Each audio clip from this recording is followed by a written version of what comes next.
तिकडे आझाद मैदानावर जैन मुनींचं उपोषण सुरू झालेलं आहे। छत्रपती शिवाजी महाराज आणि डॉक्टर बाबासाहेब आंबेडकर यांचा फोटो आझाद मैदानावर आणू दिला नाही म्हणून जैन मुनी संतापलेले आहेत। हे सरकार अपमान करत आहे असं जैन मुनी निलेशचंद्र म्हणालेले आहेत। दादरमधील कबूतरखाना सुरू झाल्याशिवाय अन्न पाणी घेणार नाही असा इशारा सुद्धा त्यांनी सरकारला दिलाय। जैन मुनींच्या या इशाऱ्यामुळे मुंबईमध्ये मात्र कबूतरखान्याचा वाद आणखी चिघळणार आहे।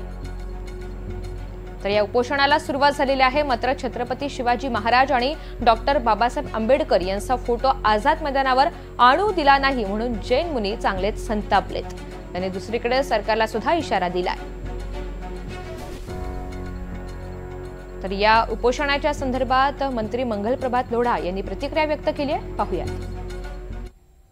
हे मुनी जे विरोध करता है, मुनीचा आदर आहे, ते आमचे कोणतेही समाजच्या मुनी असेल त्यांच्या वेशाच्या, त्यांचे नामाच्या, त्यांचे कामाचा आदर असला पाहिजे, पण त्या कामाची मी सहमत नाही आहे। पण तुम्ही काही बोलणार आहात किंवा त्यांच्याशी चर्चा करणार आहात किंवा मध्यम मार्ग काढणार आहात? कारण त्यांचं असं म्हणणं आहे की आमचं आंदोलन हे आता सुरू होणार। त्याने मी परत सांगतो, मी त्यांच्यावर सहमत नाही आहे, मी त्यांचा आदर करतो, पण हा त्यांचा जे निर्णय त्यावर मी सहमत नाही।